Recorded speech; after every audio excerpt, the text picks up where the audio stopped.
people. We are back. Act 2 the podcast, episode 141.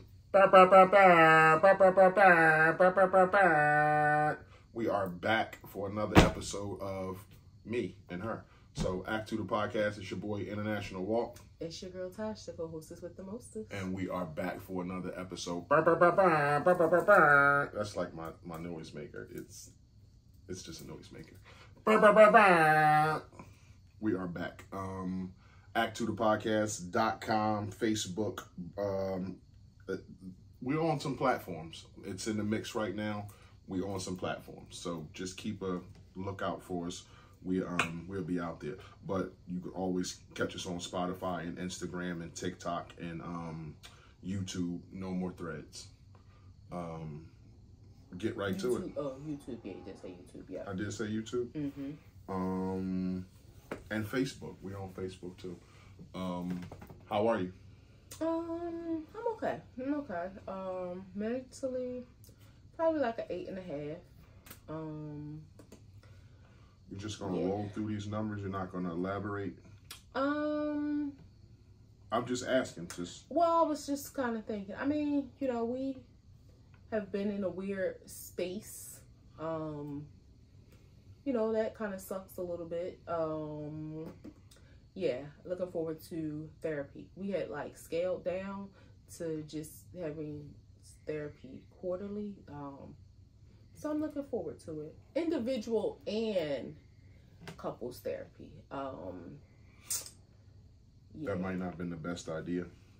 Well, I think in some seasons it may not be bad. In some, in the season where we made that decision, we felt like it was a great idea. But yeah, so I guess we'll kind of see what in the future, Just seeing how therapy is presented to you, how you're supposed to go even when things are great. So that's how I look at it. Even, that was probably, I'm not gonna say a mistake, but just probably not the greatest idea. Kind of just to have it as that, but as a placeholder. Probably better to have it on your calendar because you can always cancel, if you not so much not need it, because like you said, it's always good in times of war and peace. So yeah. But yeah, that's that. And then financially a 9. I'll say that.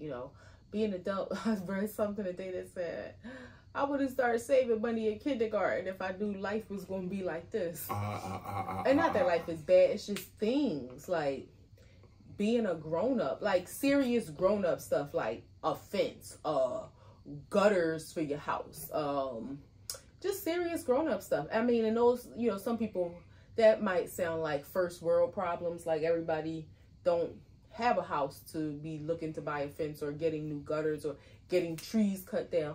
But for, those who are living that life, even if you don't, there's other expenses and life just be lifing. On top of that, trying to do other, extraneous activities like a vacation or, just some, I don't even want to say luxury things, but just ancillary. Yeah, exactly. Ancillary things. It's whoosh.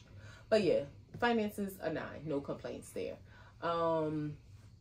Work is a 10. Yeah, work is a 10. Work is great. It's just really good. It's really good. I'm learning a lot. Feel like I'm doing God's work in some ways. It's a job. I'm getting paid to do it, but out helping the community just really makes me feel good. Interacting with people, just meeting some people that you can tell. I had an interaction, with a very young girl today. Almost so young, I thought she was somebody's child waiting for their parent.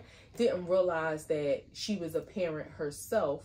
But she was very young, and talking to her. Can't say how young. She was 17. Oh, okay. But she had because some people could think 14.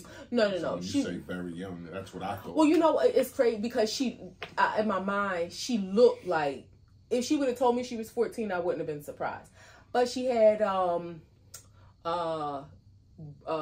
twins, and it's wow, and it's this baby, to me that's a baby having babies, and she just, she kind of I always try to be relatable in my, regardless of what space I am. And like me just opening up, like not opening up to her, but just like talking to her like I would talk to one of my nieces in a more professional way, but one of my nieces, one of my sisters, and just trying to help her to do the things that she needs to do. I could just see like a door open on her from her, because she literally stood next to me for probably like 15 minutes quiet. And again, I just thought she was somebody's child waiting for their parent.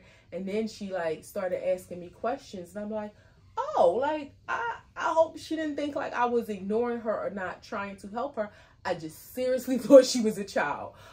So yeah, again, it just makes me feel good to really be in the community. And I wanted to add, not so much add a segment, but ask you a question when we, later on, like kind of surrounding that moment. And then lastly, physically, I feel great. I'm gonna say I feel a 10. Still been going to the gym as often as I can. Have some other like workout activities planned, ancillary to our gym visits, which I'm looking forward to, and just staying active, staying moving. It feels good. Like I wasn't able to go to the gym today because of work, and I missed it. And then initially I thought to myself, I knew I wasn't going to be able to go, and I thought, you know what, I'm gonna get up and go for a walk.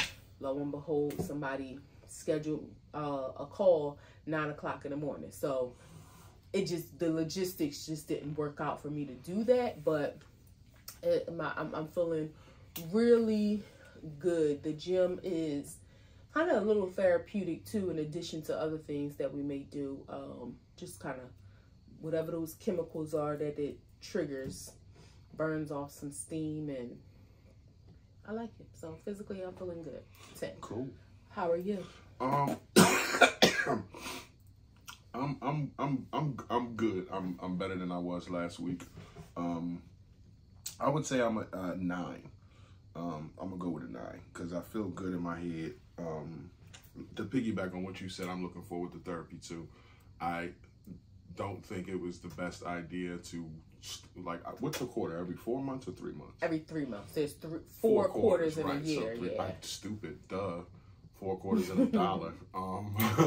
But yeah, I don't think it was the greatest idea. And looking toward the future, it might be in our best interest to make funds available specifically for that, so that we can stay up on that. And just like you said, if not necessary, we can cancel, but it's always on the books. It seems to I don't know what term I want to use, but for lack of a better term, you know what I'm saying when I say this, but it keeps everybody honest.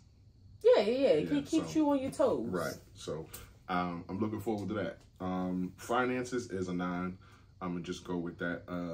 I seen a meme that said $100 is an adult dollar, and it's true. I feel like that $100 bill is the new adult dollar. Like it goes so fast, so fast. You can have $100 bill, 520s, however you want to have it in your hand. You can go outside and come back in the house with $25, like, and just be outside for a couple of hours. Yep. And you can spend that shit. Work, I would say, is a 10. Wrapping up some jobs at work and moving on to another job, and had some talks with my PM, and just getting some things ironed out. So work is great. I would say it's a 10. Physicality, I feel like a fucking 11. Like I'm big as shit out here. Like, y'all should see this.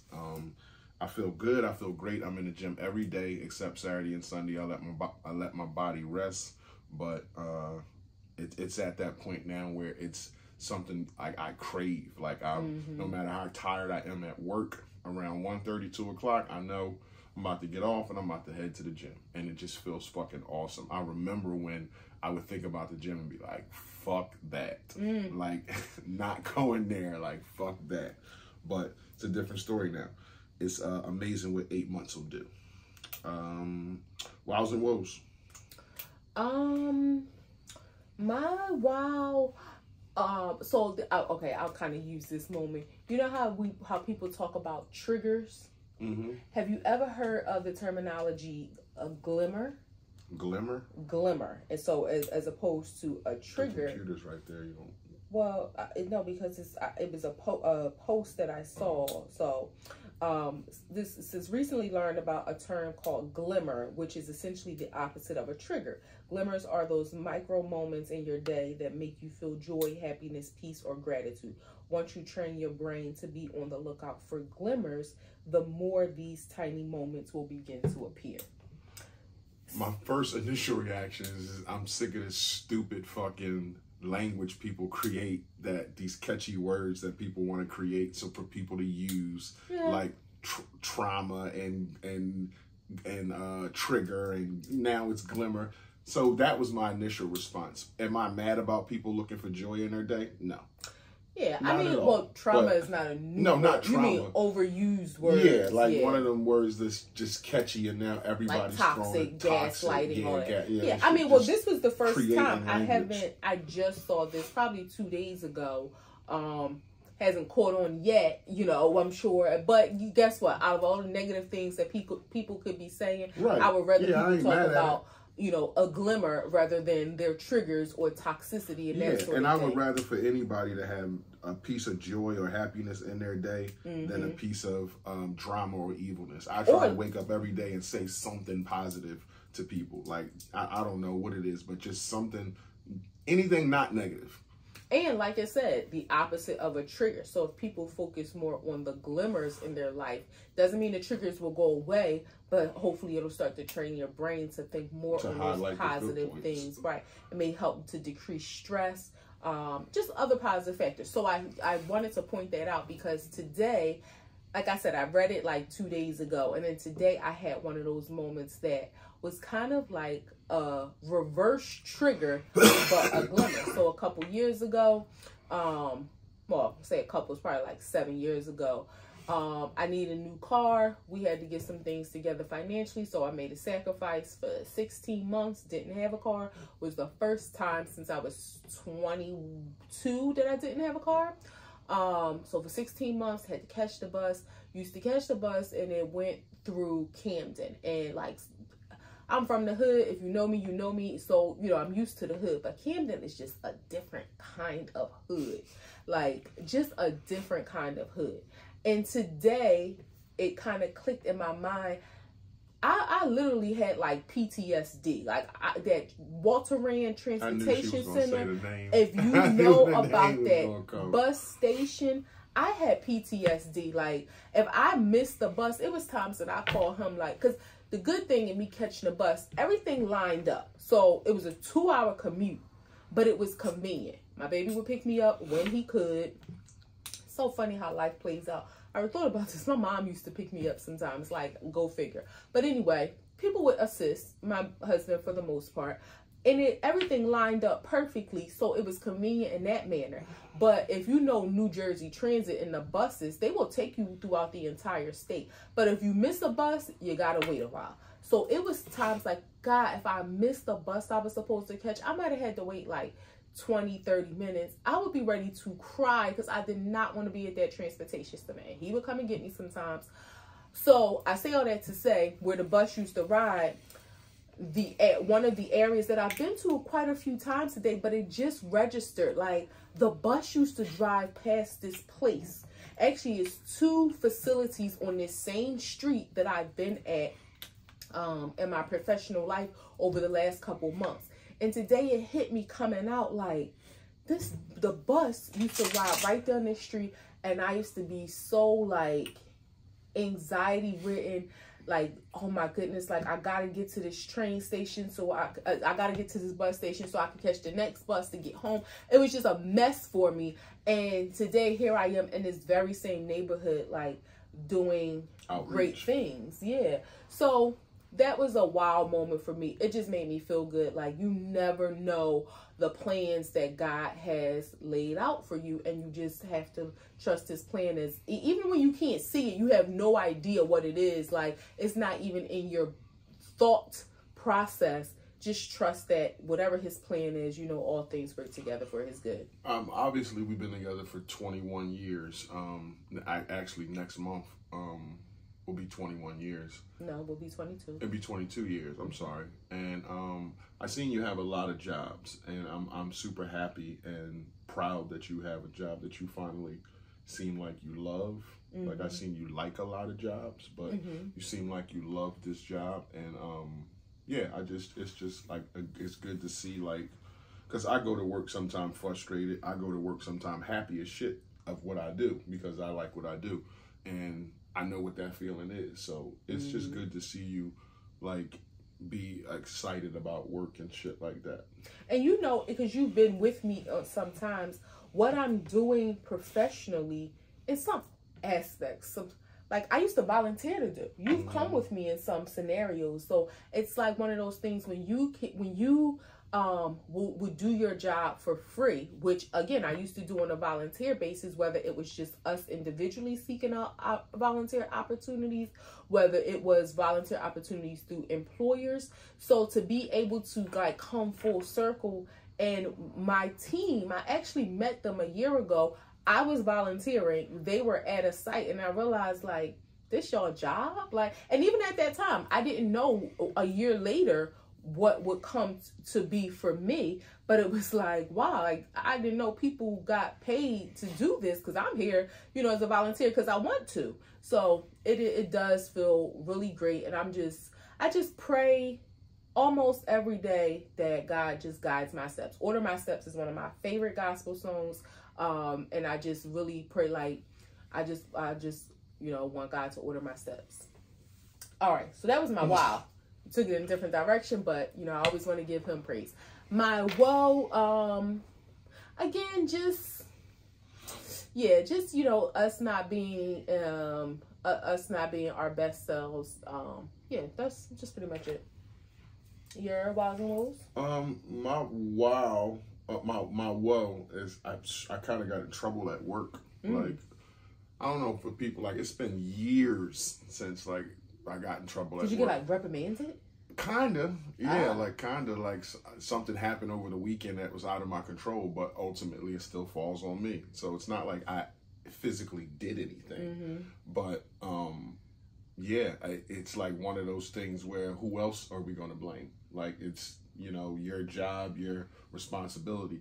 And something transpired over the weekend, and I came to work Monday and was just like, are you serious? Like, damn. And it was, you know, and when things happen over the weekend, the higher ups here, because emails go out, nobody's, you know, I'm not available and shit like that. So it was just a shitstorm of a beginning of the week. And yeah, it was like, damn, I'm sitting in my car thinking, I got in trouble.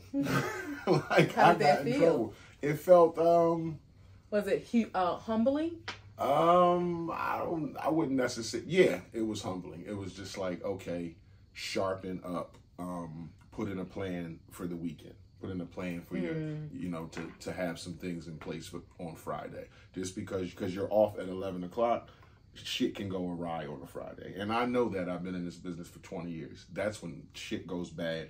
People trying to rush to get off. Nothing goes bad all week long, but on Fridays, people set off fire alarms, people flood buildings, like, shit goes down on Fridays. So I just got to keep a plan in place for my Fridays, and I'll be fine. My wow is just that I just feel better than last week. So that's up.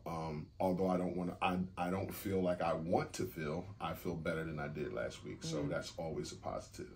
I would feel like shit if I felt worse. That's it. That's my wows and woes. What happened? What do you want to talk about? You pop it off. What you want to talk about? Jeezy and Jenny May is getting a divorce. I think it's Jeannie Mai. Jeannie Mai. I didn't know who the fuck this girl was, and I had no idea she was the girl from The Talk. It's crazy who you think would be together. And I've seen pictures of them, and I've never even pinpointed that that's the girl from The Talk. And it's just weird what people like and what people will, you know, indulge in.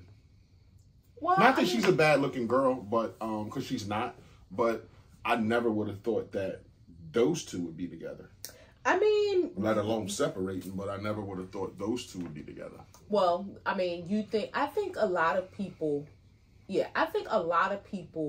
like, you never thought they would be together. If you asked them, they probably wouldn't have thought that either. But I think a lot of people could possibly end up with someone that they wouldn't expect if given the opportunity. Sometimes, and again, not saying that she's a bad looking person. Sometimes people end up with somebody that, off the top of their head, if you ask them their preference, or if you ask them, like, you know, what does your dream, like, we will always joke. I would say, like, you know, my dream guy is, you know, tall, chocolate, blah, blah, blah. My dream guy didn't end up, I mean, he's tall, he ain't chocolate. So, I mean, but I think a lot of people can say what their preference is, but you never, which could really be your preference. It doesn't mean that you would object to something else. And I think once you get to talk to somebody, get to know them on a deeper level, you can fall for a lot of people that you never thought you would. That's naturally how you're supposed to pick your partner, right? Yeah. You're supposed to fall, and I'm sorry, I shouldn't have used that term because I want to use it as an opposite. You're supposed to fall for your partner, not pick them. Wouldn't I would think so. If you fell for your partner, not be this type of person who was like, I want this on a list and I'm going out here to pick this person? Yeah, but so that means like whoever comes your way, whoever comes into your season, you got to be open to that, even if he don't have those things on the checklist. Yeah, but even if she doesn't have those things on the checklist. We're human, and people get in their own way. Again, not to talk about memes, but sometimes life is a meme. I seen a meme of like this sneaker. It might have been like an old school Ripple Soul Fila or something like that. I don't know. And it was like, God sent you your soulmate, but you ignored him because he had these on.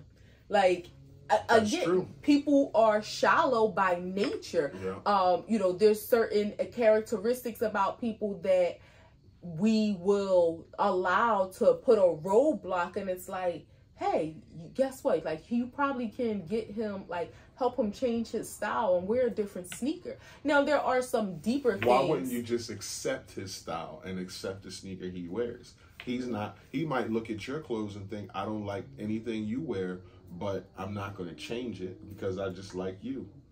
Well, I mean, that's... like your corniness. Like, I always said that about you. Like, that's something that a character thing. I'm talking about things that are more shallow in terms of, like, clothes and stuff like that. You know, like, you know, that's like, here's a perfect example.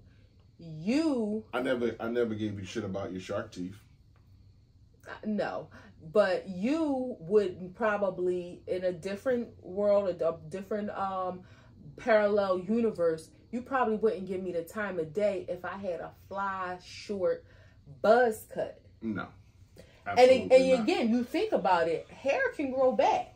But that would be not if the person keeps shaving it off. But I'm saying, if you had that, now I don't mean first day you meet him and it's like, look, I really like you, but I don't like your hair. I think you should grow it back. I don't think anybody should acquiesce someone else's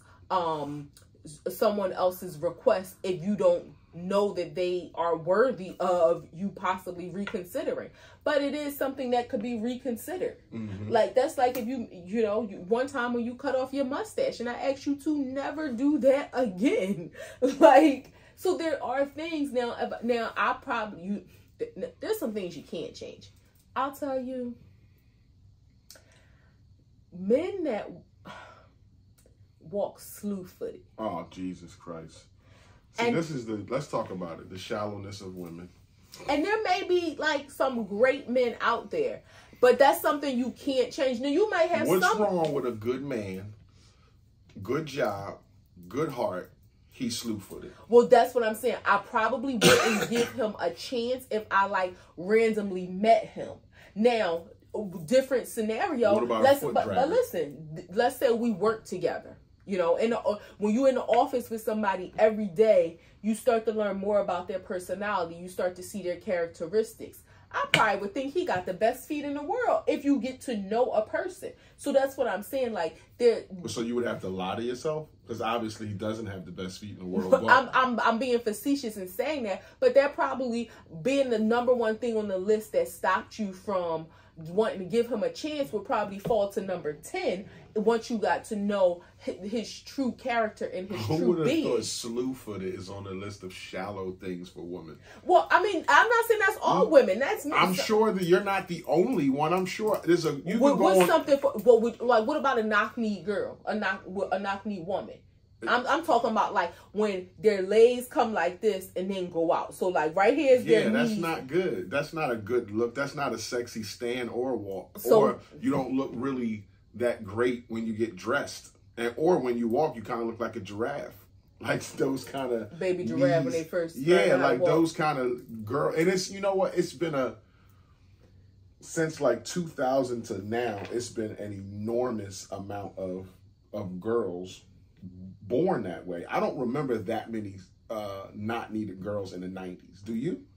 I haven't seen that many nowadays either. Yeah, lots of girls are not or have that kind of that giraffe walk. No, I haven't seen. I think in some cases obesity plays a part in it, and in some cases it's like akin to being bow-legged or pigeon-toed, like where you kind of learn to walk that way and it's hard to change.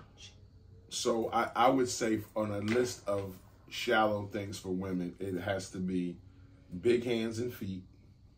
It has to be teeth. And it has to be things like you bow-legged or you knock-kneed or slew-footed. Because bow-legged is a bad thing? For some women, I'm sure it's like you don't like slew-footed. I'm sure some women don't like bow-legged. Oh, no, I'm sorry. Oh, don't nobody like no bow-legged ass nigga walking around like you look weird. No, that's not a bad thing for women. No? Being bow-legged is not a bad thing. Women look at that in a sexual manner. Okay. If you get what I'm saying. So being bow-legged, totally it's stupid. Yeah, it has nothing to do with that. But go ahead. But so that's not a bad thing. But okay, so I'm sorry. You were saying these are the things that women. You said big hands and feet? Yeah, women be like, his hands small, that mean his thing small. His feet small, that mean his thing small. Nah, I think that's a stereotype. You walk up to a girl and try to talk to her, or jumping out of a nice car and you got a 7 on. She ain't trying to hear that. Nah, that's a stereotype. Women have a mentality that, no. I think you need a 10 and up, babe. I think you need a size 10 in this world. I'm telling you, as women, now, women don't think. So small hands and feet don't matter.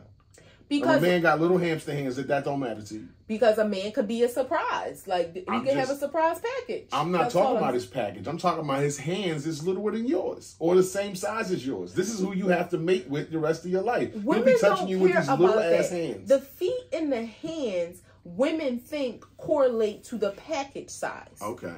So they think if you have huge feet, you have a huge package. Right.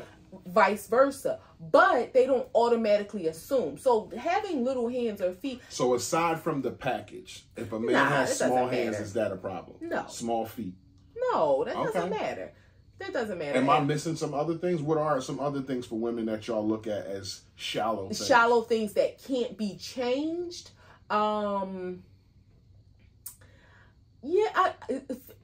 Facial features. But I mean, that's kind of like big lips too big or ears too big or nose too big. Those can be some things. Not having a neck. But those are all physical features that across the world people can have. But guess what? There are some people with all of those physical features that have happy, loving mates. So I think men are shallow in looks. Like most men want pretty women, so that's number one. Looks, noses, I think are. Can I just say something? Having schnozzes. That's just so funny to hear you say, and I'm not disagreeing or discounting what you're saying, but when you see so many women across the globe have babies, and it's like, you ever see those memes where it's like, oh, there's definitely a man for everybody, because you see some women that,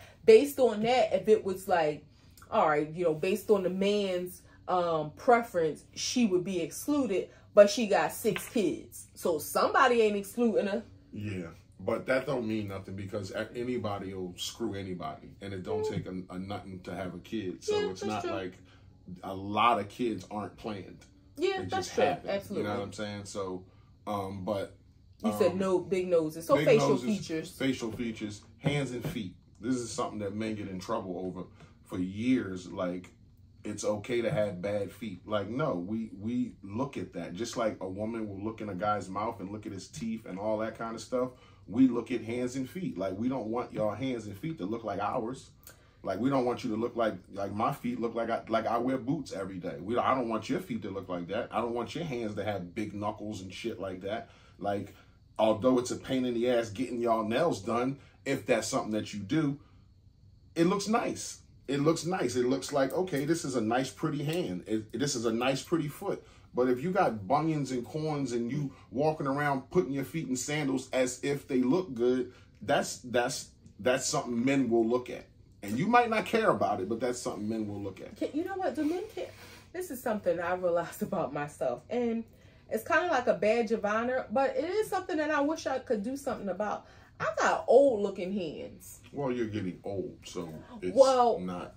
No, I'm not getting old. I'm aging. Okay, whatever. But I feel like, is it from years of doing dishes or what is it? Because my hands age me way more. Years. Nah, I'm not buying that. Because I know other 42-year-olds whose hands don't look like mine. And everybody ages differently. So why would you even think that I'm supposed to age like that 42-year-old No, but like person? I can see somebody who might have like a ton of more gray hair or might have a little bit of wrinkles, but they hands differently. Everybody ages differently. Some people have neck, some people have eyes, some people have hands, which you can look and tell, okay, this is an older woman.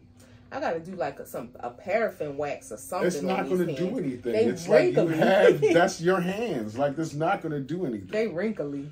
Like you have set creases and marks and shit in your hands. It just is what it is. So back to Jeezy and Jenny Mai. You know, I had a conversation with somebody about. I'm never like ultra shocked when people were separating or divorced or whatever, because the divorce rate speaks for itself. Like, that's just what people do. But it was because they appeared, you know, all social media relationships, to be so in love. You know, they had a baby and all this. It does make you wonder, like, sheesh, what happened that fast? And he filed for divorce. And you know, when a man files, shit is real. I don't care what you say. It can be a double standard if you want to put that on it. But women file for divorce all the time, 10 times a day. When a dude files for divorce, that means he wants out. So it makes me think like, and it's the story said that it was because of differences in family values. Mm-hmm. So yeah, it made me think interprets. About that. Like, you know, she's from an Asian culture, Mm-hmm. he's from an African American culture. But you would think when y'all were getting married, y'all didn't realize this. That kind of shit would have been ironed out. And then it also made me think about religious backgrounds, like, because he, you know, has from what I understand, a relationship with TD Jakes, where, you know, he's, I don't know if he's always been a Christian, whatever. And maybe, I don't know if she's not a believer. I thought about when you say family values, do he want more kids? He turned to a Christian. He, you know. Okay. Used to be down with BMF. There's no Christianity there. Gangsters can be Christians I'm too. just saying. No Christianity there. Yeah, gangster. That's me.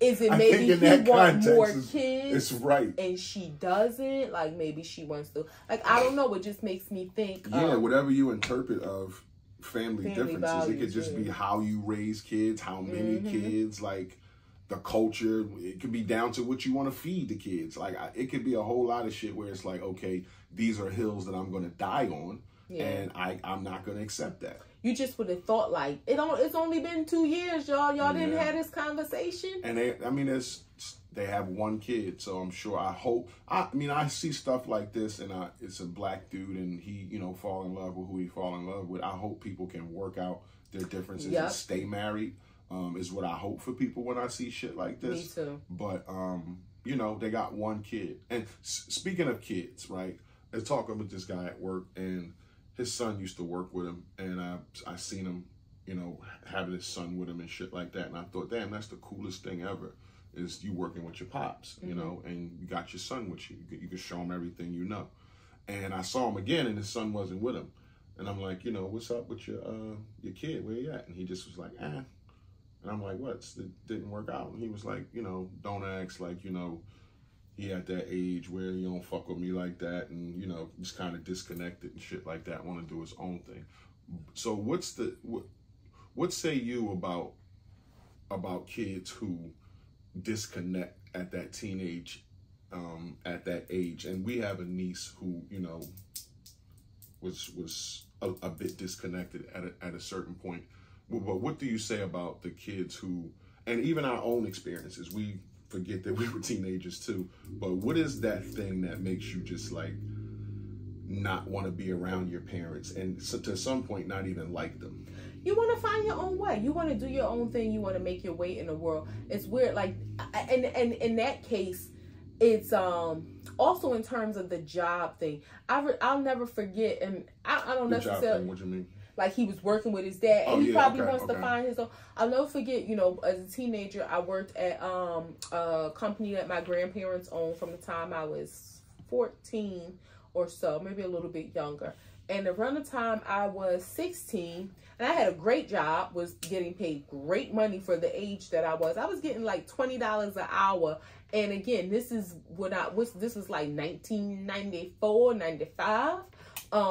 Great job. And I decided when I was 16, I want to do my own thing. I don't want to just work here because this is just my family. And guess where I applied? The bank? Boston Market. Oh, yeah, I thought you went to, okay. No, the bank wasn't until I was 18. Or 19. But I decided that was your next job after you left your grandpa? Well, no. I wanted to work at Boston Market. And then guess what happened? My first day, I went, applied for the job, got the job. My first day of orientation, I was late. The bus was, whatever it was. Late. No, I waited for the bus. I mean, then it wasn't no Uber or anything like that. I'm just saying the ultimate end was you was late. Yeah, I waited for the bus. You know how it can be like the same bus route, but one of them only stop here and the other one go further. So I kept waiting for the one that goes further because that's where I needed to go. Well, by the time it came, I got there.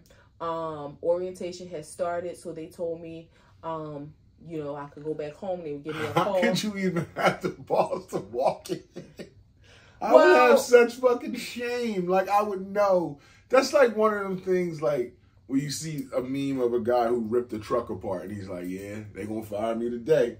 Like, I just know it. I will go home. Like, and it was so far. I went from North Philly. This was up Henry Avenue. He was late to orientation.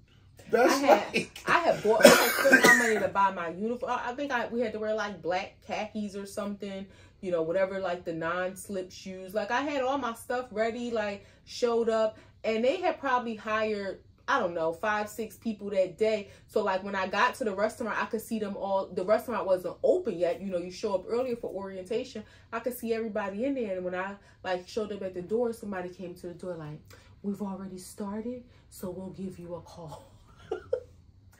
So I say that to say. So you knew that then, though, like. Yeah, I knew they wasn't going to call me. Yeah. On my way up there, I kind of knew that they weren't. But again, there was no cell phones. I couldn't call anybody. I mean, I probably could have called somebody to pay for them. I literally was waiting at the bus stop for. So what was your plan, to like tell your story?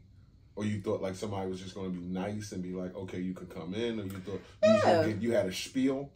Like, listen, I was waiting on the bus and and I took this one because I had to go far. Like, you was going to do that?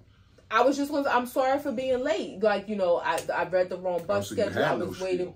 I was going to, the spiel was the truth. Like, I had left out plenty of time. Yeah, but you knew you fucked up by being late. And on the way there, I'm trying to see, like, what was the thing? Like, because you probably I was knew going halfway. to tell the truth. No, I'm not saying not tell the truth or lie, but you just was going to go on and say, okay, I'm sorry I'm late. What if they say, well, why? Like, you didn't have a spiel, like, I know I fucked up. I know it's orientation. I know you can kick me out, but if I give this spiel of the truth. I didn't even think that far. It was just going to be, I'm sorry I'm late. You know, it won't happen again. I misread the bus because like I didn't mean go in there and lie. And yeah, say, no, like, but I didn't think of like no whole song and dance. It was like I kind of think in the back of my mind I knew like damn like it's probably the end of that, but I just still went and hoped for the best, and yeah, it didn't come. But the best probably was it didn't. Like I never worked in like a fast food place or whatever. So I say that to say, as a teenager, you know, sometimes you make these dumb decisions because you feel like you want to figure it out on your own. You feel like, oh, I want to go out here in the world. I don't want to rely on you. It's kind of like that trying, and I wouldn't relate our niece to this because that's something different. But I think from what you said about the gentleman and his son, it's kind of like that wanting to branch off and like do my own thing and show you that like I can be my own person. Like I don't need you to give me a job. I want my own freedom. And it's sometimes having too much connection with your parent. Like we live together now, we're working together. You know that can kind of. I didn't mean to bring her up. If you want to edit this out, you can edit it. No, out. I wasn't saying that. But I meant from the standpoint of just disconnecting and doing what you want to do, like, or even just getting to the point where this is the person who raised you and for so many years, and you came out okay at 14, 15, 16 years old, but all of a sudden you don't like this person now. You think everything they say or do is contrary to what you think and what you believe. And I'm not saying you really don't think it or you really don't believe it or disregarding you saying you want to go out on your own, but what's the thing that kind of makes you hate the person that was all of a sudden your mom or dad? I think like I understand you wanting to get away and do your own thing. Well, why did you feel like that about your parents? I think I'm every asking teenager, you first before I go. I think every teenager, it's just that rebellion. In my situation, I think it was I think it varies or circumstantial because if you have a parent that you look up to that is doing well and doing, I guess. The best that they can in a sense of you didn't want like you grew up in a good house, right? So you're not going to question whether you have a good mom or a bad mom. But if you grow up in a house where you see your parents separate or cut corners to do shit or do illegal shit or whatever you've seen growing up, you might look and say you're not the best equipped to take advice from because you look and say, okay, look where your life is. But I think, to be honest, I think that thought, not for that reason, is the same. I'll use my sister and my niece, for example, Toya and Deja. And as an adult, Deja's now 25. They have an amazing mother-daughter relationship. Mm-hmm. Deja had an amazing childhood. Toya is one of the best mothers that I know. She had an amazing childhood. I remember stories of Deja being probably 13, 14, 15, 16, where Toya was like, I am going to kill her. Because I think at that, when you get to that age, it's not just your parental influence in your ear, in your face, no matter how great or how poor of a relationship you have with your parents. Now here comes your own thoughts, influence from the outside. So you start to test the waters. Whether it's, testing puddles or testing oceans. You start to test the waters. You want to think that you know more than your parents. Oh, well, and every generation says, well, things are different today. We said that to our parents. Things are different now than they were when you were kids. The next generation, things were different now when you were kids. Your daughter would tell you things are different in her generation than when you. So it's the same. You start to think that you know more than your parents. Again, there's another meme that says, I realized my mom was right about everything. I just didn't like her tone. As you get older, when you reach that point, you think back to those lessons that hopefully you were taught, and you realize like they knew what they was talking about. I just ain't want to hear it from them. I wanted to learn it on myself. I wanted to learn it myself. Yeah, she told me the stove was hot. Well, how stupid is that when you get to that point and you're like, damn, I just fucked over 13 years of my life trying to figure it out. And hopefully it clicks in sooner. Here it was. I had what I'm sitting here saying, damn, I wish I had somebody to give me the game. And it's like I had somebody giving me the game and I just fucking ignored it because it wasn't a friend. Yeah, but sometimes and a lot of times, like that same thing that pops in your head that makes you say, "Yup, my mom or dad was right," because it's happening to you now. Just because it came from their mouth, we didn't want to hear it because it didn't come from a friend. Or hopefully you don't let that many years pass by. But I would say it's probably like a 10 to 12 year. I would say from like 13. Oh, I said 13. Well, yeah. So okay, yeah. Because I'm thinking in my mind from like 13 to 23, 24, 25-ish. That's like that Nowadays, period. I would say like, well, until you get it right. No, not until you get it right, but until you realize that they were right. Now, you may still be working to get it right, whatever that looks like for you, but you start to realize like, okay, I understand why, when I got my first water ice job at 14, they talked to me about not spending all my money at one time. Or I understand why at 16, they wouldn't let me, drive all my friends around in the car late at night. Or I understand why at 18, even though I'm 18 and I think I'm grown because, I can go to war at 18, my mom still told me I had to be in the house at a certain time. I don't think you start understanding those things until around 24. But and in those moments, you're thinking like, what the hell? Like, why are you telling me this? Like, you don't know nothing. So, So I think in that case, you as and of course, this is a non-parent. I'm giving advice not from a parental standpoint, but as the child who has had parents, or as someone's child who has had parents. I think from a parental standpoint, if you know that the information and the advice that you are given is valid and can really be helpful and instrumental in your children's life, you just got to provide that information, stand on what you say, and pray that it sticks. Did you think the information that you received when you was growing up and when you got to that change, 16, 17, did you think it was it was valid? I didn't really get much information about life. I more so learned, I really can't say, I never had like conversations with my mom about life, like as a kid, like just never. I think I more so learned by observation.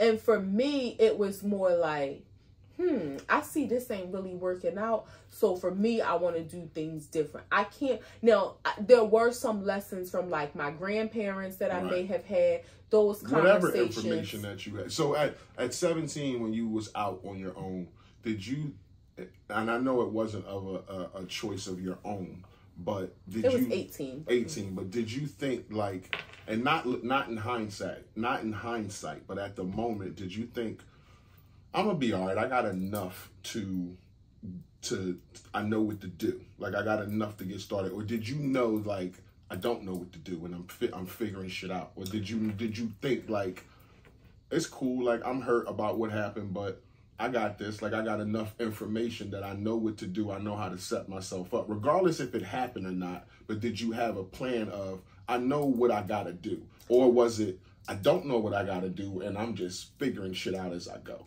I thought I knew what I had to do, and I realized I didn't know enough. But I knew that I was going to be okay. Mm-hmm. So I knew, like, I will work. And this is why I don't understand nowadays, when you have young people who, and maybe young women who don't have any children, and young women or men who don't have any children. So you don't have any additional responsibilities, no other places you need to be. You got a lot of free time. Have 2-3 jobs if necessary to help propel you. Like it sounds so cliche where they say, work hard now so you can play hard later. But that was my mindset at 18, 19. I knew I had to have a job. I had to have money. I was not always financially responsible. But did you know, like, I don't have to be everywhere?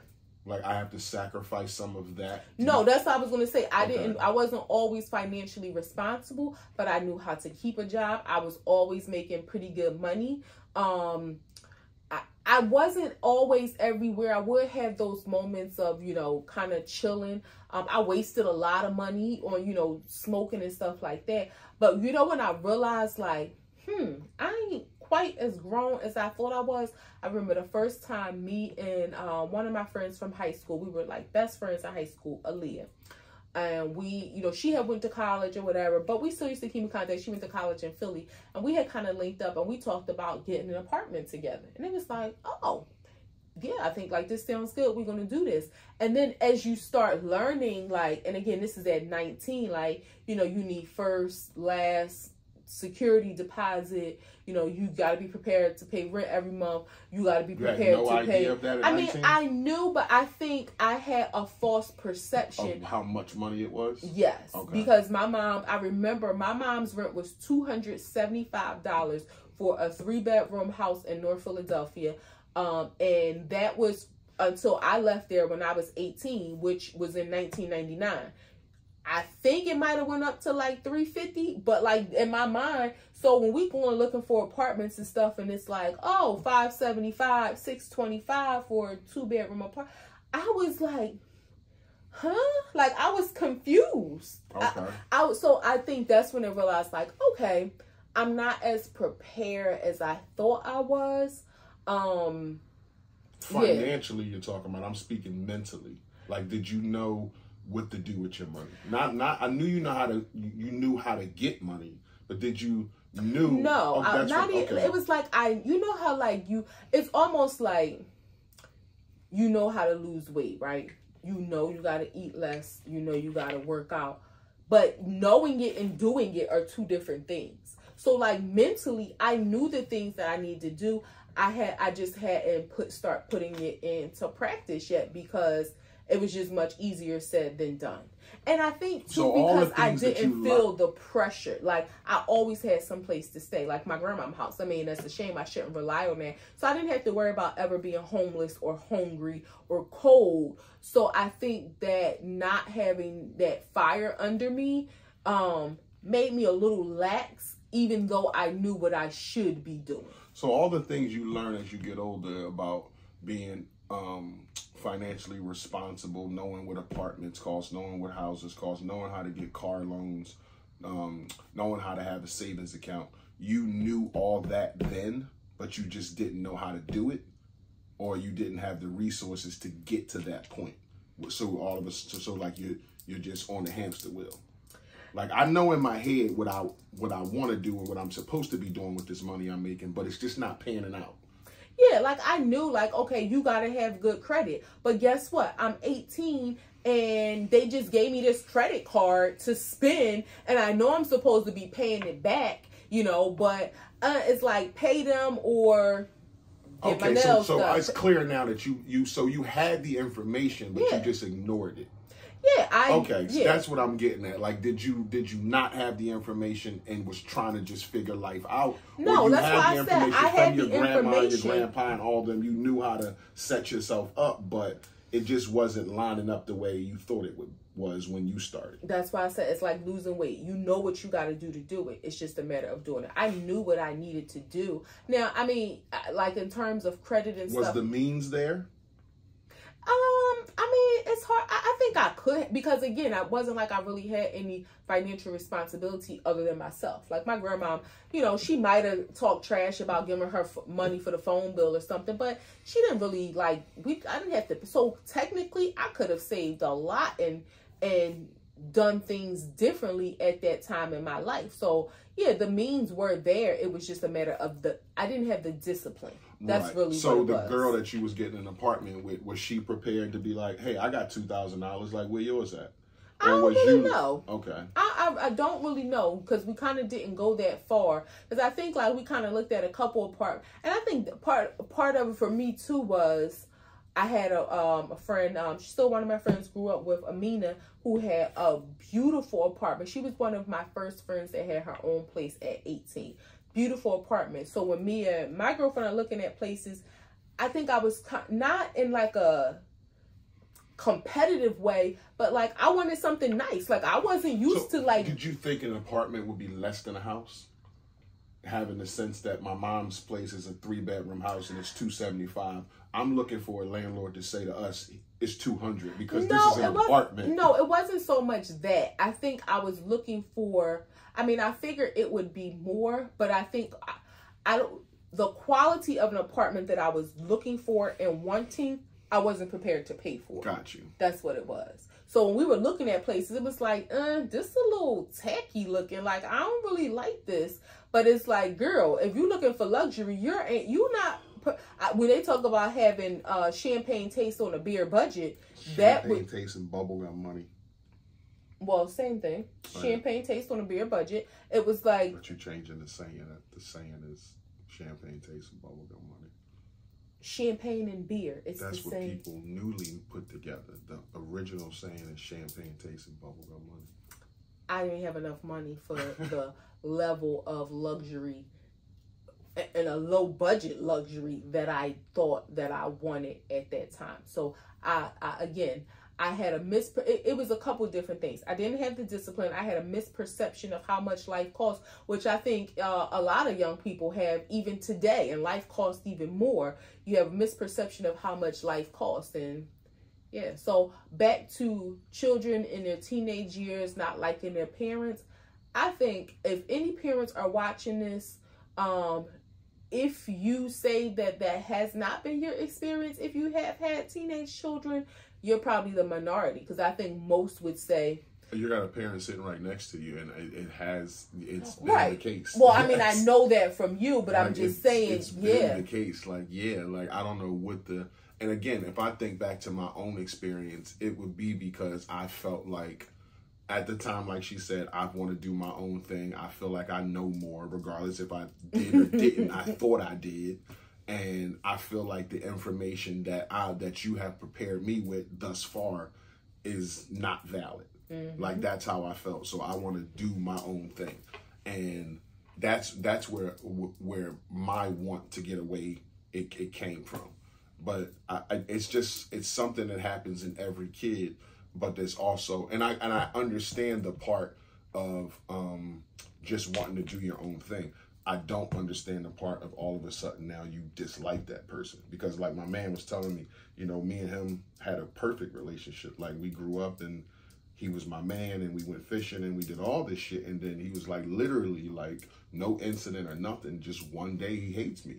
Like, and it feels like that. He was like, that shit is bad. Like, one day he just hates me. Like, don't want to hang with me, don't want to talk to me, don't want to be around me. Like, hormones. And it's probably like, well, now there's other people competing. And I don't know if the kid knows he's portraying that, but that's certainly what his pop is feeling. Like, damn, like my kid who was my best friend, now all of a sudden for 3, 4, 5 years, he gonna hate me until he almost a man again. And you know what I mean? Like almost 18, 19, then he'll be like, okay, what's up, Pops? Yeah.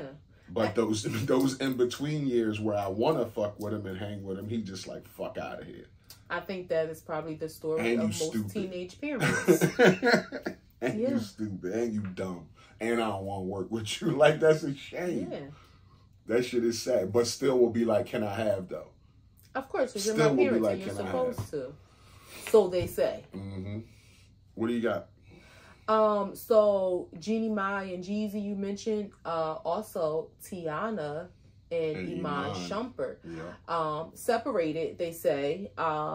Still great friends, still great co-parenting. It's one of those things that it makes you think they did, they were very, pun intended, open about their relationship years ago. And see, that's where I get, and maybe it's wrong on my part, because I don't know shit about Jeezy and Jeannie Mai or what they did in their marriage. Mm-hmm. And I don't care to, but Tiana and Iman used to put that in the public, that they were open and had threesomes and used to do shit and mess with other people. So when I hear people like this separate, I always think it's something along those lines. Somebody slipped outside the crack of the agreement, of the boundaries. Somebody slipped outside of the boundaries, and for that, this is the. So this is my thing. So there was some conversation that somebody I know was having online, and they were saying the same thing. My thing is, one, like she said, she didn't tell the public because she didn't want us in the group chat, but there was some negative comments being made about him, and I think that's why she just wanted to clear it up. But she explicitly said that cheating wasn't the reason. So I feel like if you're going to even be open about it, like, she didn't even have to mention that wasn't the reason. So I'm going to take her for what she says. If she says cheating wasn't the reason. My thought was they're both on different paths in their life from when they first met. Mm-hmm. And this is also the 7-year mark. They've been together for 10 years, 7 years of marriage. And, you know, when people talk about that 7-year itch, which we know, people can say, oh, you know, if you buy into that, or that's just a talk. But statistics tell that it is real. That is why the average marriage length of marriages is 7 years, because people go through that, you know, level of discomfort at that mark for whatever reason. And some people just don't last. I don't even think we realized it until years later after the fact. We knew what we were going through at the time we were going through it, but we didn't even correlate the two, that like, oh, is this that 7-year itch, 2008, 2009. So I think for them, that may play a factor. And also, again, when people are growing differently and you are trying to find yourself while still trying to be within your marriage, it's like two new people having to meet again and decide, like, okay, I'm not a music artist anymore. I'm not a basketball player anymore. So now there's these two different people. We have different interests. Do we still like each other? Our schedules may be different. You know, we may just view the world differently. And hopefully, like you said about Jeezy and Jeannie, hopefully they can come back together and realize that the love that they had from the beginning, you know, is still there. They just have to reintroduce themselves to each other. Mm-hmm. You know, so that was my thought. People want to say, oh, he probably was cheating because he cheated before. I'm going to take her at her word for it. She said that infidelity was not the reason, so I'm just going to think that that's not the reason. But if you want to think, what could it be? That was what immediately my mind went to, was the openness. No, well, that too takes a part, because you figure, again, y'all different people now. Maybe somebody no longer wants to participate in that. Mm-hmm. Or maybe now that you've taken that out of it, do things feel a little mundane and boring now? Or, you know, so that could play a factor, because you introduce something to your marriage, and now if you're choosing to no longer participate, or if one person doesn't want to and the other person still does, that's not necessarily infidelity. You're changing the dynamics of your relationship, so that could, you know, create some tension there too. But changing what one person is accustomed to. Yeah. Because you changed. Yeah. So it's gonna be a big change for them too. Right. So I mean, again, I hope they, you know, find their way back to each other, because love is a beautiful thing. Now, since we're talking about relationships, Tyler Perry recently made some comments stating that Black women should not always, should be okay with accepting a man that makes less than they do. Sort of, I mean, if you want to interpret, basically, he said, you know, you can have your list all you want, but you just may not find everything on your list. But specifically talking about like the income requirements, like it may, you know, if he's loving you the best that he can, and he's, you know, being the best man that he can, but if he's good to your heart and good to your soul, regardless, but you just gotta pay the bills, then, you know, you should be okay with that. You should. How do you? Oh, I was about to say, how do you? You absolutely should, and it's a fucked up double standard, because, like, the man could be home and take care of the kids, pick the kids up from school, cook the food, shop for the food, like do all that shit. But the fact that the woman makes more than him, she was going to look at him like he's less than. She's not going to accept the fact that you just a stay-at-home dad. But on the other hand, like y'all always say y'all want a guy equally yoked with y'all, like that's on the same level. Mm-hmm. So when you say equal, it's like if you making $250,000 a year, equal to that is a guy making $250,000 a year. Well, equally yoked more so pertains to on a spiritual aspect, but it means all of that. It means I want the guy who's can provide the lifestyle that I'm living, the spirituality, the security, all that shit is yoked. Well, what I'm saying though is because some women don't necessarily. It ain't like I want your salary to match mine. Some women feel like. Some women don't want to make no salary, and they want him to be the breadwinner. I'm talking about for the women who do make that kind of money. So for the women who make that kind of money, who say, I want a guy who makes what I make. Mm-hmm. There's women who say more, that. Right. So if they saying and using the language of I want an equal partner, equal in the dictionary means the same. So if you making 300 grand a year, you want a guy making 300 grand a year. So again, there's not a lot of people in the world who make 300 grand a year. And then you're looking for a black guy who makes 300 grand a year, which shrinks the pool even more. Then you're looking for a single black guy who make 300 grand, which shrinks the pool even more. Then you're looking for, you know, all these features and shit on your list, which shrinks the pool even more. So you have to be okay with a guy who, when it's like a guy can't say, I want a woman who makes 500 grand a year like I do. Because a woman will say, well, I bring birth to the table. I can have kids and I'm a homemaker and I do this and this is the ultimate job. And men are okay with that. We have to be okay with that. But if a woman says that, it's not the same sting. Well, because men are supposed to be the providers. Now, I'm not right. sure. I'm not looking at and it I at agree that with scale that. of like, you know, women that are making, even if it's a woman making $80,000 a year, she, you know, wants a man who brings, not saying we have to match dollar for dollar, but she probably doesn't want the gentleman who is making $37,000 a year. But he might be the best man, is all I'm saying. But why so what is are it you that looking as for? black women that we have to take a line where we have to be okay with being the breadwinner? You don't. What do you mean? You're not okay with being the breadwinner. It's not about the breadwinner. It's just the fact that you make more money than I do right now. It's not like life is going to be this forever, but right now you make more money than I do. So if you make $120,000 a year and I make $34,000 a year, but I'm the best man out the pool, then you're a fool for not taking me, because now the stipulation is on my salary. That's the reason why you're not taking me. Not because I'm a shit man. You know I'm a good man. You know I wind you, I dine you, I take you to dates, and I desire you and all. I do all that stuff, but my salary ain't where it's supposed to be.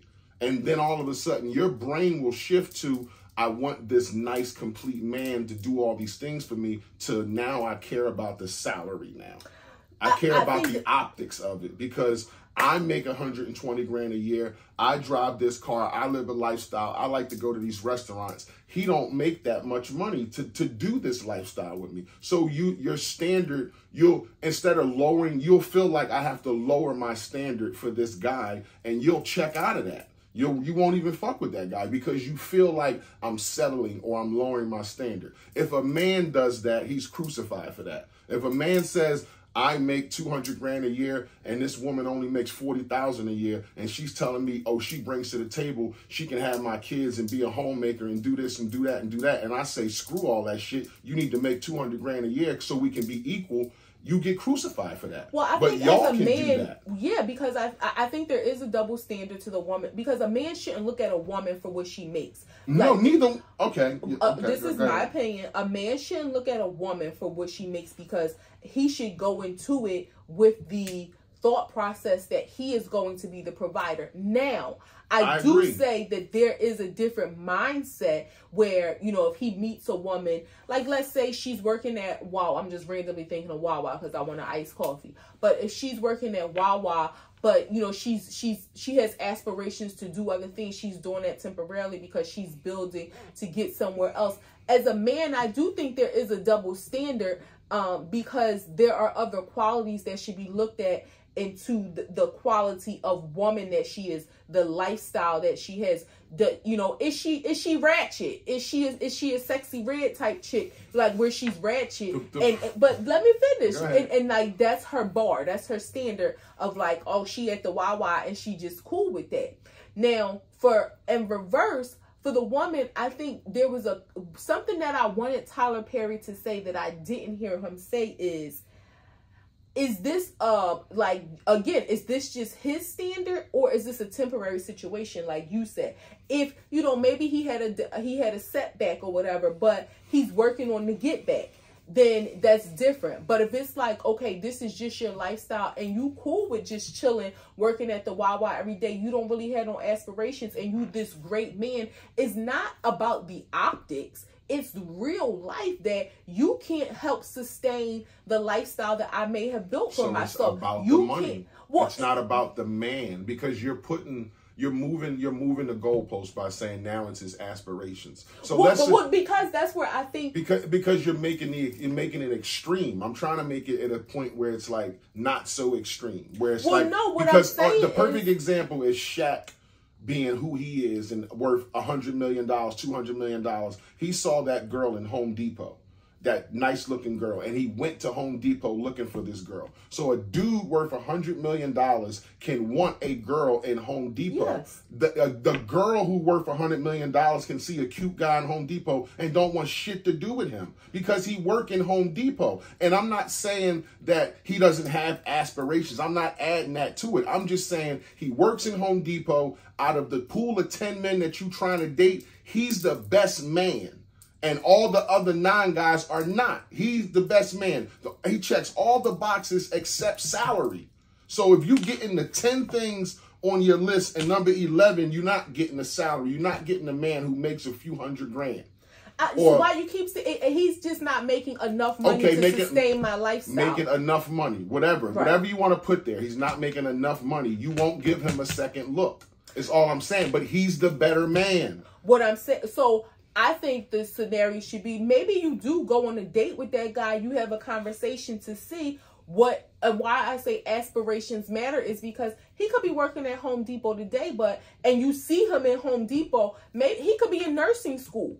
You know, he could be in school to do something else. So that's why I say the aspirations matter, because where you see him today doesn't mean that's where he's going to be tomorrow. But if this is all he is aspiring to do and he doesn't this is just it, then and if his salary is $27,000 and my salary is $75,000, I have bills that he probably can't pay.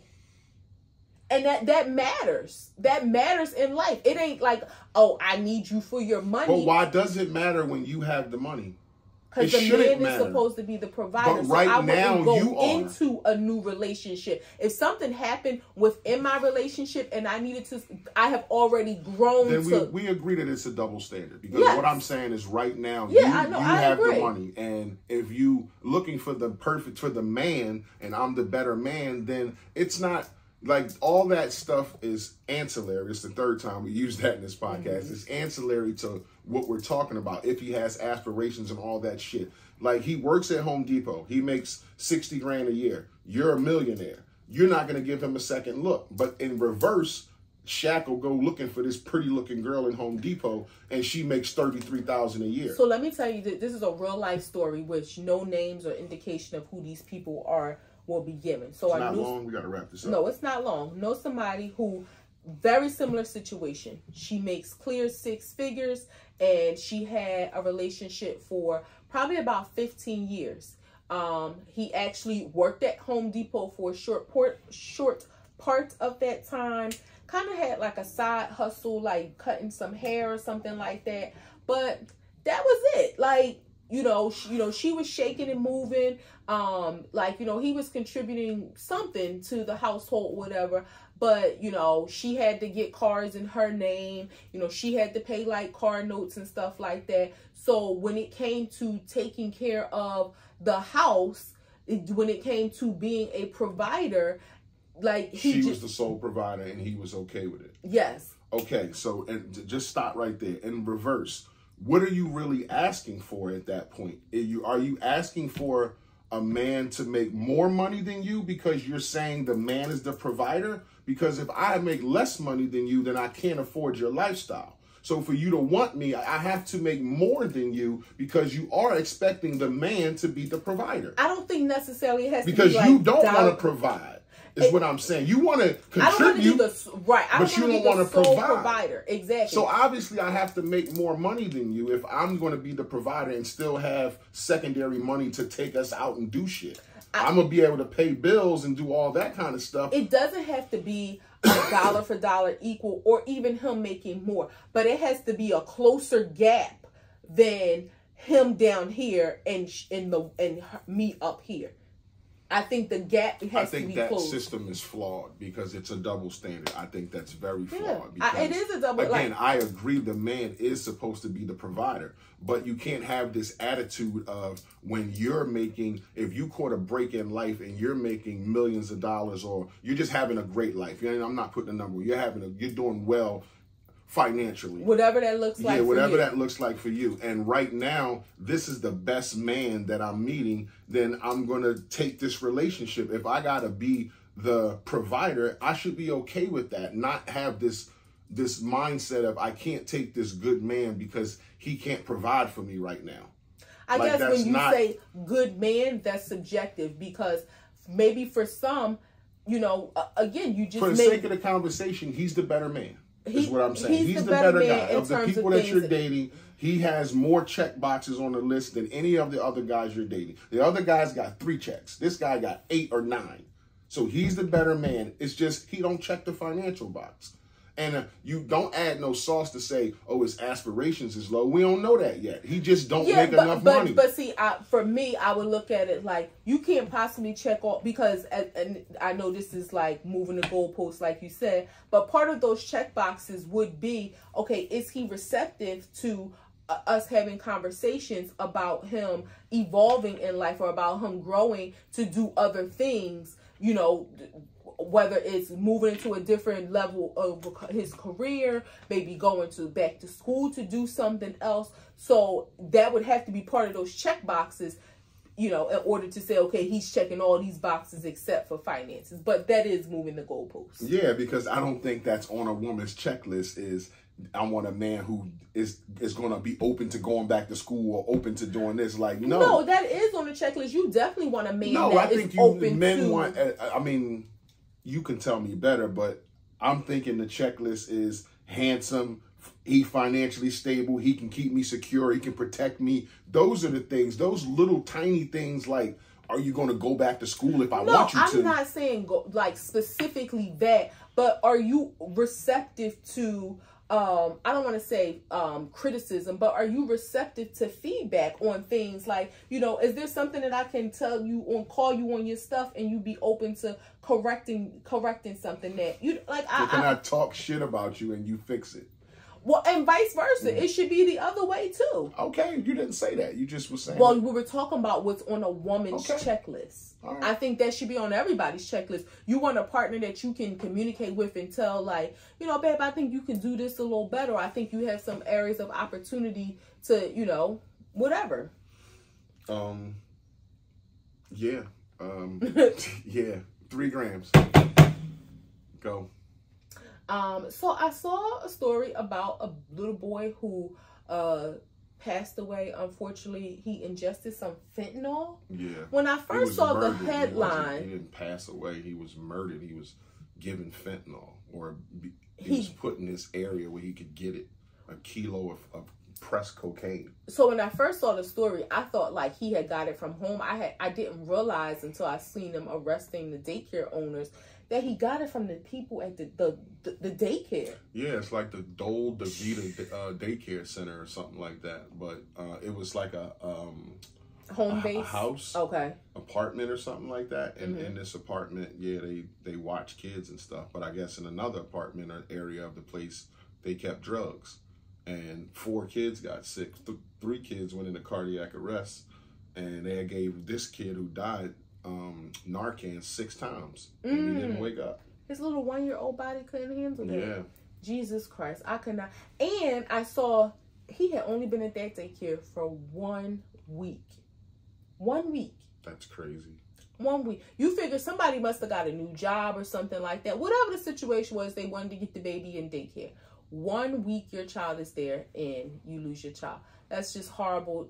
Sorry to, you know, that family. That's just horrible to hear that. Yeah, I don't care where you take your kid, that they don't deserve you don't deserve to lose them. And definitely, like, in a week, like, damn. Yeah. Like, shit. 2nd gram. Music artists, right? So music artists, I heard that Katy Perry sold her music catalog for $225 million. There's been a slew of music artists selling their catalogs at such young ages. Katy Perry sold hers for $225 million. Justin Timberlake for $200. John Legend for $200. Imagine Dragons for $100. Nelly for $50. Future for $75. Dr. Dre for $200.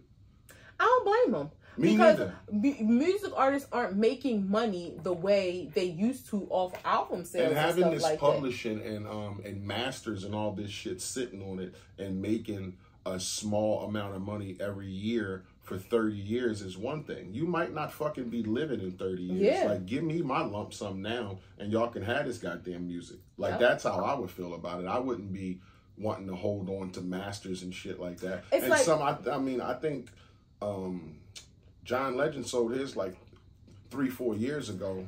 But not only that, the smart thing is John Legend still tours and does all that. Yeah. So you can still make money. But to me, it makes me think about, like, you win the lottery. Do I collect this money over years? Or just give me a lump sum? Right. Yeah, I would take a lump sum every time. It and make $1 billion in 35 I don't care. years. I wouldn't I'll take live the to get $1 billion. I'll take the $250 anyway. million because that's a lifetime of money and that's generational wealth there. Mm-hmm. Like, I can't spend all this money and my grandkids that I ain't even met yet are going to be spending this money. And they'll probably do something to invest it to make it grow and all that. So it's not like this is your $200 million Justin Timberlake and you're never going to get another dime.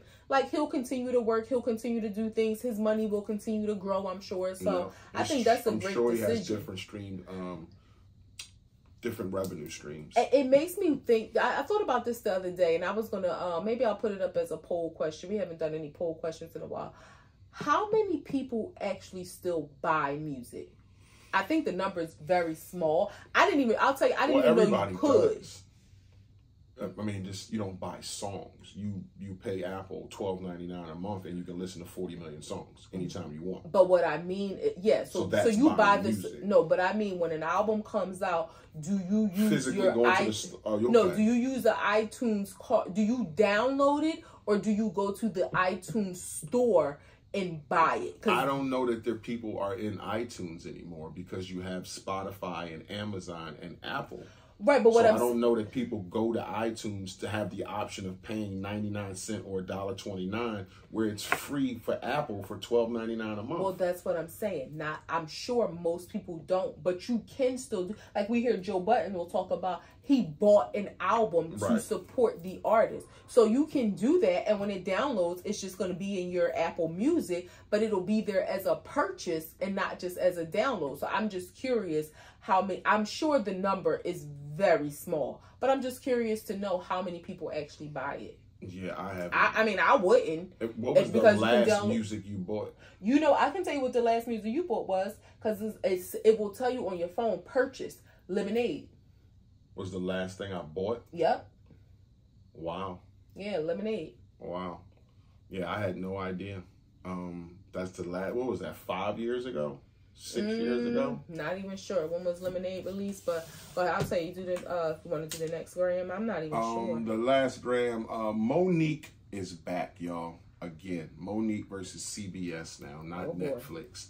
Monique and her husband propped up in the front of the camera again, beefing about CBS and money that they ain't paid from the Parkers. Like, what the fuck are we talking about? The Parkers. You know how much shit you done since the Parkers? Like, now all of a sudden it's like, I want my Parker money, or they owe me something. It came out in 2016. So 7 years ago, 7.5 years ago. Wow. Yeah. That's a like you're talking about the 7-year itch. That could be a whole nother marriage. Yeah. Well, she did have another album since then. 7 years. Yeah, I know. I'm just saying that. Yeah, 7 years. Yeah, if you got married then, yeah, you would be. Like, that could be your whole. Yeah.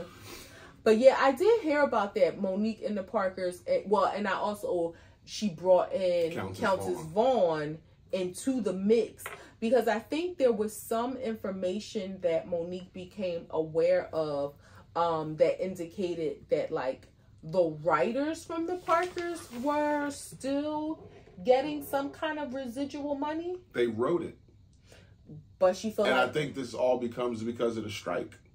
And because people can't make money now, so now it's like, let me attack these people. Like, like this stuff which she props up in front of the camera with the "Hey, sweethearts," like, you know, stop watching CBS because they owe me money. Like, you're not going to be able to pull a Dave Chappelle like that. Yeah, but I mean, I agree. And I think, too, she's now getting that title where it's like, oh, here she goes again. Yeah. It's like, you know. Like, this is, you wonder why people don't see you in nothing, because look at, this is what you do. Yeah. Yeah. I do remember she had brought this up a while ago, but she didn't specifically name CBS before when she brought it up. Just Paramount. Well, and she was talking about the creators of the show. So maybe they told her, like, sis, you got to go back to them. Like, it ain't us that owes you money. Yeah. So back in April. So this isn't brand new. And if the writers are on strike and they're still getting residuals from the show, okay, they should be fine with that. They don't have work. They're on strike. They can't write shit. But this wasn't just right now. Money? Back in April. So this was 5 months ago was when she initially sued CBS and Paramount over royalties. So it says that she sued them over Parker's royalties. Give me 1 second. Let's see. For the Parkers, breach of contract. She's saying that they retained millions that will otherwise be contractually due. The series proving to be a major financial success for its producers and distributors.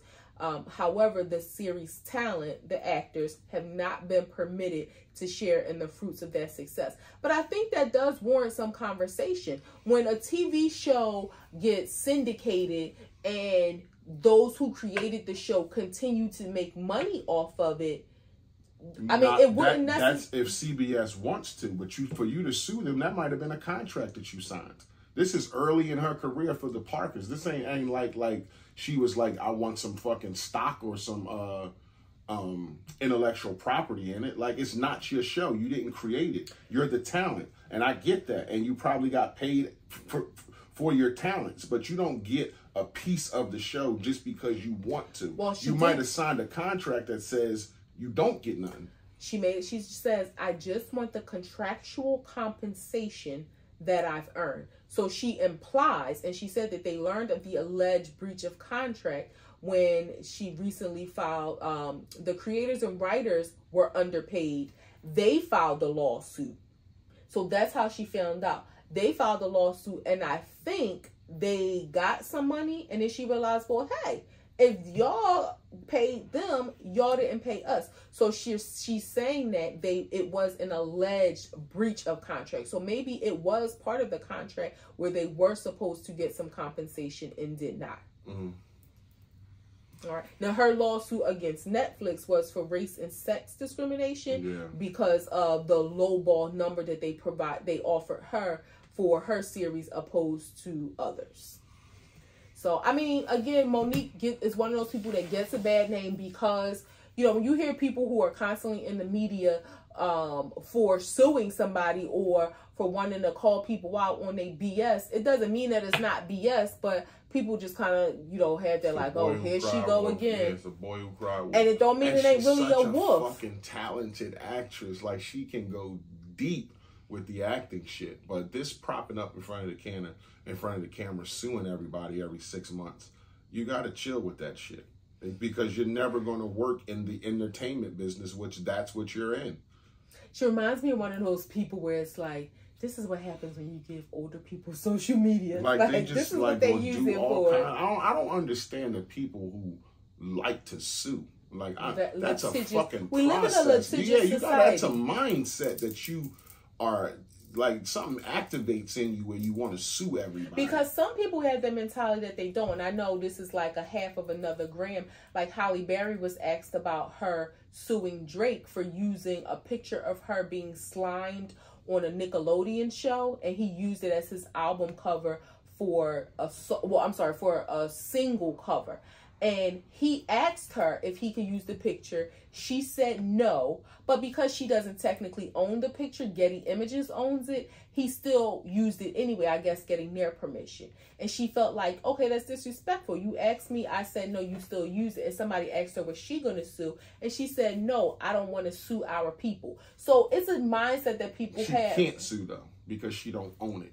Yeah, I mean, she don't own it. So Getty Images, and he probably got somebody to contact Getty Images, went through them, cleared. But why even ask her if you're not going to respect her response? Because you should have just went to Getty to begin with. Ask somebody something, they want them to say yeah, and that no is just like, okay, I don't like it. I want to do something different. That's that caucasity in him. Let's do a wrap. Act 2 the podcast, episode 141, coming to a close. Act2thepodcast.com, Facebook, no threads, TikTok, Instagram, YouTube, and other platforms are coming. It's your boy International Walk. It's your girl Taj, the co-host with the most. If you fuck with us, you fuck with us. If you don't, you should. Peace.